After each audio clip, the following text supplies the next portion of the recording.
Welcome. Today, we're diving into the fascinating world of Vladimir Nabokov, a literary giant who wrote in both Russian and English. Nabokov's works are renowned not just for their rich content, but for their distinctive style and his deep engagement with translation. But how can we objectively measure something as elusive as literary style? That's where stylometry comes in, a scientific approach that quantifies style using statistical methods. In this video, we'll explore how stylometry, especially the delta method, helps us understand Nabokov's stylistic fingerprints across languages and translations. Let's begin our journey into the intersection of creativity, language, and data. Style and translation are the cornerstones of Nabokov's studies. Nabokov himself emphasized the supremacy of style over mere content, famously stating that the story of a writer's style is more important than the record of his adventures. He also paid close attention to the art and challenges of translation. Traditionally, scholars have cataloged individual observations about Nabokov's style and translation choices, but these are often hard to generalize. This sets the stage for a more systematic, data-driven approach, stylometry, which treats style as a set of measurable parameters. Let's see how this shift changes our understanding. Stylometry is a research field that breaks down literary style into quantifiable elements. Instead of relying on subjective impressions, stylometry uses statistics to analyze features like word frequency, sentence length, and punctuation. The delta method, developed by John Burrows, is now a leading technique. It compares texts by measuring the distribution of common words, often function words that are less tied to content and more to an author's unique habits.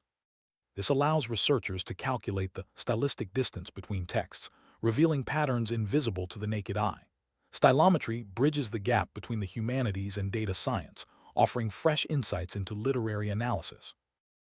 Let's apply stylometry to Nabokov's English novels and his translations of Russian works into English. By assembling a corpus of similar genre texts, including works by other authors and translators, researchers used the delta method to cluster texts based on stylistic similarity. The results were striking. Nabokov's original English novels formed a distinct cluster, separate from his translations of Russian novels, except for his self-translation of Despair. This suggests that Nabokov approached translating his own work with creative freedom, reshaping sentences and style rather than simply transferring meaning. The delta method, mistake in clustering Despair with originals, highlights Nabokov's unique bilingual artistry.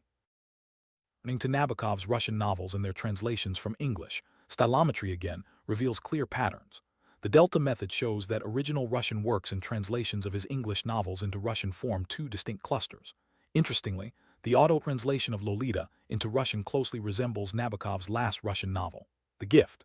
This suggests that Nabokov's Russian style remained consistent, even after years of writing in English. The method also shows that the stylistic signal of the original author is stronger than that of the translator, reinforcing the idea that an author's unique style can transcend language barriers.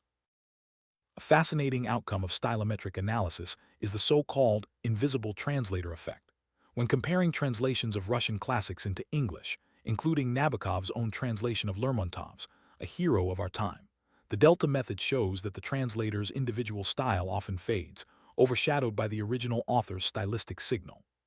Even Nabokov, with his strong literary personality, becomes invisible as a translator, his version clustering closely with another translator's rendition of the same novel. This supports the idea that faithful translation can effectively transmit the author's style, making the translator's own voice almost undetectable.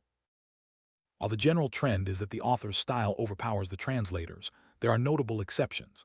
Nabokov's self-translation of Despair into English stands out as more creative and less bound to the original, resulting in a unique stylistic signature. Similarly, his Russian translation of Lolita remains close to his earlier Russian style, showing that an author's stylistic core can persist across decades and languages.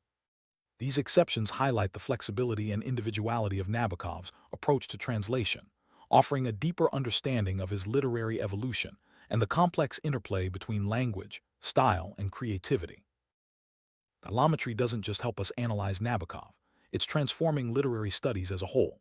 By providing objective, replicable methods for comparing texts, stylometry bridges the gap between the ideographic focused on unique cases and nomothetic seeking general laws approaches in the humanities. It allows us to see patterns and connections that would otherwise remain hidden, and to ask new questions about authorship, translation, and literary evolution. As digital humanities continue to grow, tools like the delta method will play an increasingly important role in how we understand literature and creativity. In summary, stylometry offers powerful new ways to explore the mysteries of style and translation in Nabokov's works. It confirms that an author's stylistic signature can cross linguistic boundaries, while also revealing the rare moments when creative translation leaves a unique mark. Nabokov's legacy as both a writer and translator is richer and more complex than ever, thanks to the insights provided by data-driven analysis. As we continue to blend literary tradition with digital innovation, we gain a deeper appreciation for the art and science of writing, reading, and translating.